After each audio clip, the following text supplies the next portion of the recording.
Hey everyone, it is Kevin Henry, editor-in-chief for drbicuspid.com. Thank you so much for joining us for another edition of the drbicuspid.com podcast.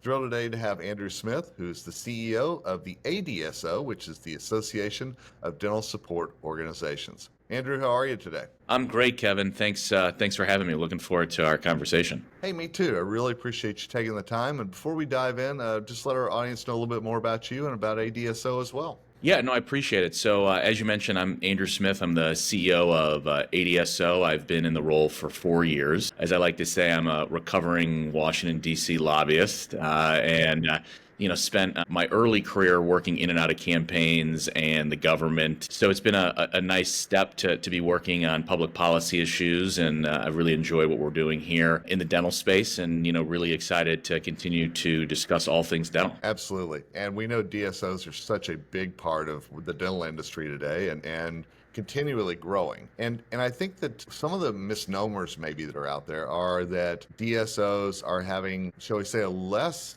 difficult time with hiring than single practices. Is that true, or what are you hearing from your members about the staffing shortage right now? Yeah, I think that's a great point. ADSO, we've got about 85 DSOs, representing those that have anywhere from 20 offices they support all the way up to 1,000, 1,500 offices. So we get quite a bit of breadth of the DSO marketplace. And you're 100% correct. We continue to see staffing shortages throughout the office. So not just dentists, but particularly hygiene, and then also dental assistants. And I think there's a lot of demand for patient care. We're seeing that, right? Patients are more so than ever very wanting care, but are having difficulty finding it. Either just getting into routine check-in appointments, to if they're in pain, other types of procedures. So there's definitely a shortage out there because there is the demand to be met. And some of the things that I've heard, I was just in Washington, D.C. a couple of weeks ago on the Hill, and it doesn't sound like things are getting better or are going to get better. So what are some of the tips and tricks that you're hearing from your members to try to fill some of those voids and to try to keep their businesses moving forward? Yeah, I think one of the biggest things that we have identified, and we were very pleased to work with the American Dental Hygiene Association as well as the American Dental Association on the Licensure Portability Compact, the DDH Compact. And that was something that we've identified even prior to COVID, but really COVID put a microscope on the need of more portability options. So the compact is something that we've been working with the rest of those stakeholders. And again, what's really important to note about this compact is that it's got the full support of all the associations that represent the dental providers. And what was really key about it was looking at areas and states that had dental shortage areas, particularly through population growth or population shift, largely due to COVID, right? So there's certain areas in certain parts of the country where there's more and more people entering into the state and even less dental care. And so we've really identified the compact as a way to offset those shortages and meet the patients and the demand that is there. So happy to go in and discuss a little of the details there and kind of what we've seen in working and any other kind of things that are out. Absolutely. I can tell you we've run a couple of stories here on Dr. Bicuspid about the compact, and I can tell you there's a lot of interest in it and where it's going next. So absolutely, please dive in with what you're seeing and maybe what you're hearing about what is coming next. Yeah, so the biggest aspect was, okay, how do we make it easier for dentists and hygienists to get to the areas where there is patient demand? And so I think one of the things that we've looked at is allowing the states to have more flexibility and options in reciprocity between states that have passed the compact. And I think the DDH compact does that, right? So it allows the states to take an approach and say, okay, our kind of needs within the individual state, and then it allows for dentists and hygienists to more efficiently, quickly, and cost effectively be able to move into those states once the compact is passed. So we've been very pleased. There are now 12 states that have entered into the compact. I believe later this fall there's some kind of final red tape, I guess, to get the compact fully moving, and we'll start to see the compact go officially live, if you will, now that we've crossed the minimum threshold of the number of states. But also to note too, there are other things like compacts, like universal licensure. So for example, in Florida last year, the legislature in Florida passed universal licensure, which means that there is no reciprocity needed with other states for hygienists or dentists to enter into the state of Florida. And Florida, if you may be aware, was one of the most difficult states to get a license transferred. And I think Florida recognized that the huge population growth over the last 10 years, and again, post-COVID, that there was a real need to meet. And that was one area we're working on right now. We're in the middle of working on Texas, which again is probably, if not Florida, equal in terms of the population shift, a close second, if not one. And that's a key aspect. And again, I think what's really important about this compact is that it's the only compact that all the providers are supportive of, and it's a lot more flexible and gives the states more autonomy and flexibility to implement what they believe is the best for their state. That's great. And again, the more the compact grows, it's a great thing for dentistry. There's no doubt. Are you hearing, and we know dental assistants, state laws are different, everything else. Are you hearing anything like this that there might be for dental assistants coming down the road? Not quite yet. I think that the dental assisting aspect, it's interesting with dental assistants when you look at the data.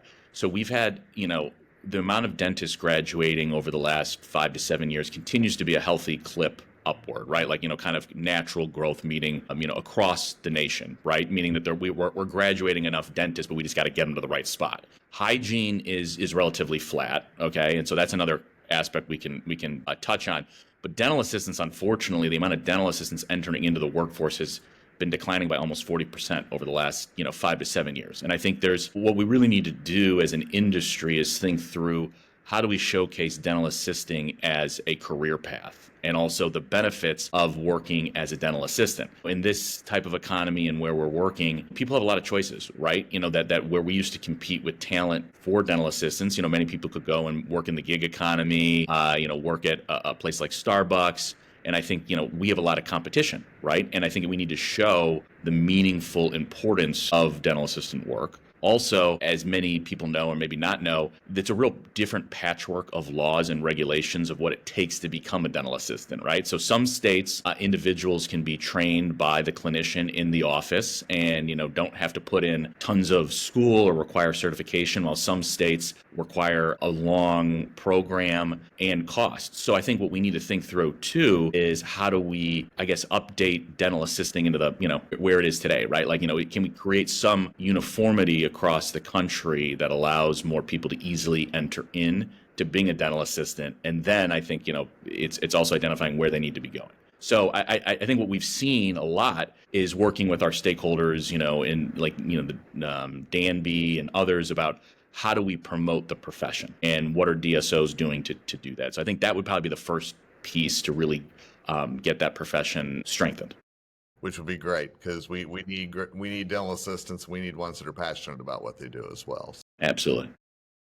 I'm actually at the California Dental Association meeting as we record this, and later today there's a panel on AI. And I'm curious, what are you hearing about AI and how it is impacting DSOs or will impact DSOs? Yeah, so I think there are two. That's a great question, and I'm glad. I think AI definitely gets thrown out in a broad way on multiple aspects of the economy, right? So I think within dental, what we've seen over the last several years is AI that's being administered on the clinical side, right? So whether it be CBTC scanning and, kind of looking on the imaging side. And it's interesting, the patients are now starting to be very sophisticated and better understanding. And when they see the AI imaging of potential types of treatment that might be required, it's really allowing the patients to be in the driver's seat to better understand what the dentist is recommending for care, right? So we've seen that being deployed. I think it's also a great treatment planning option for the clinician. It doesn't replace the clinician, right? As I like to say, right? So it really just gives another opinion or output to say, okay, here is the best treatment recommendation for the patient. It makes the patient feel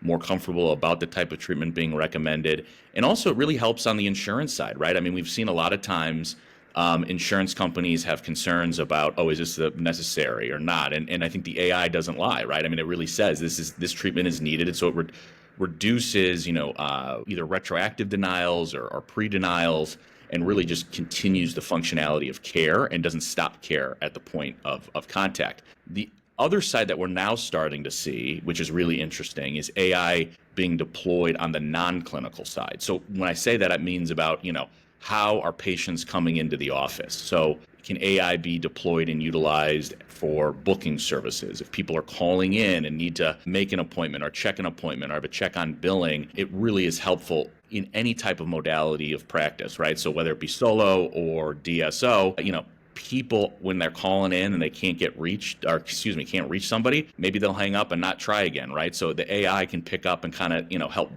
help rebook, help confirm, all of those aspects.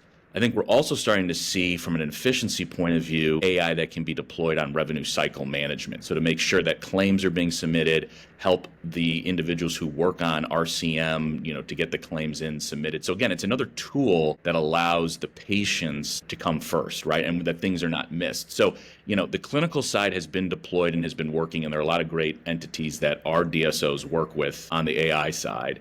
And then I actually just came back from a conference in Chicago where there were many AI companies that are working on the non-clinical side. And it's not just dental; it's in multiple kind of physician offices. So it's as I like to say, it's an exciting, brave new world. So we'll see how it keeps going. But again, I think it's all about how do you use it, how do you make it more efficient, and ultimately helps deliver great patient care. We've talked about staffing. We've talked about AI. We know those are two huge trends right now.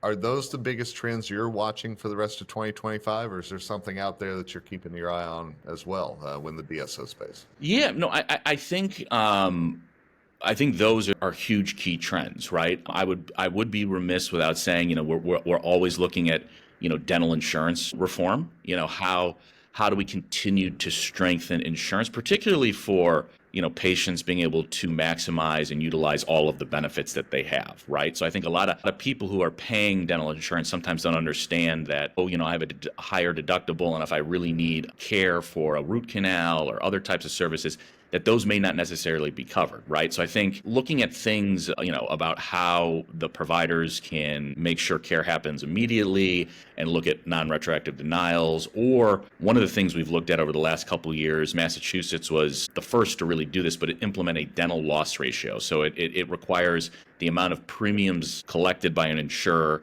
to pay out at a certain percentage. I believe it's a little north of 80% towards care. And that's something that, our DSOs have worked with the Massachusetts regulatory authority that's overseeing it. It's now gone live there. More to come to kind of see how the data works. But ultimately, the goal here is to make sure that patients are utilizing the benefits and that the providers are able to provide that. So I think that's, kind of another big issue that we're always working on. I would also say, too, there are still, areas in dental that probably need to be updated to the modern century in terms of, how many practices can a practitioner own? Like some states have a 20% rule, meaning that, only a doctor can own 4 offices or things like that. And again, I think going back to work shortages, it's again, if somebody has the entrepreneurial spirit, the ability to operate and expand care, that's something that, probably needs to get shifted and changed. So, that's a final piece. And then I would also add one other big issue we work a lot with and on are healthcare transactions. So I think, unrelated to dental, there's been a lot of conversation about those entities that do have any private equity money behind them in healthcare. And I think it's a healthy debate, right? It's like, what are the kind of rules of the road here, right? And of course, we've seen instances on hospitals, right, where some, maybe bad actors have come in and sucked out money or limited access. As we know, dental is a fundamentally different delivery model. And as I talk to regulators and say, listen, if any dental groups, whether it be a DSO or a DPO or even, large practitioners, if they have private equity money, in order for folks to make money, if you want to look at it, they're going to have to expand access, right? So it's an access issue. So it's, again, education and talking about people, making sure that dental isn't losing any access to care on this, and just kind of just explaining the differences there. And we've been particularly pleased and successful with making sure that dental remains, outside of that, just because, again, it's a different delivery model, and we want to make sure that people are getting care. It's important. Absolutely. Yes. So as we wrap up, I would love, if you don't mind, just letting our audience know where they can learn a little bit more about ADS. Yeah, absolutely. Feel free to connect with us. We're on, LinkedIn, Instagram, all that. But also we're actually gonna have a new website launching very, very soon. It's adso.org, and check us out. We've got a lot of information about the advocacy we're doing on all the issues we just talked about. Also, for dental students, we have a co-located website called the DSOdifference.org, and it's really an opportunity for students to better understand, what a DSO isn't, a lot of frequently asked questions. Our goal is always to make sure that students are aware of the options they have after school, right? And so our goal is really to be that educational resource. So I would encourage students, I would encourage vendors, all folks. We pride ourselves on being a real facilitator and convener of the industry. We've got great events. I will say we've got an event coming up in November. It's called our Next Level event, and it's geared towards those that have 20 to 75 offices. It's a really great conference about best practices. How do you grow? It's not just for CEOs, but also their C-suites. And it's really a way to just kind of learn about how do you continue to be successful in the ever-changing economy and the dental landscapes. That's called Next Level, and you can learn about it on our website. It's exciting times. Absolutely. And we're going to make sure all the links that Andrew just mentioned will all be in the show notes if you're listening to this, or in the article on Dr. Bicuspid if you're watching this as well. So, Andrew, thanks so much for the time. I really appreciate the insights as well. Yeah, no, thanks, Kevin. Thanks for all you do for the industry, and I'm glad we had a chance to connect today. Absolutely. And thanks to all of you for listening to this episode. We know these are key trends that you're watching, key trends that we're covering here on drbicuspid.com, and great to get some insight from all parts of the industry on it. Until next time, Kevin Henry, Editor-in-Chief for Dr. Bicuspid, signing off, and as always, wishing you nothing but success ahead.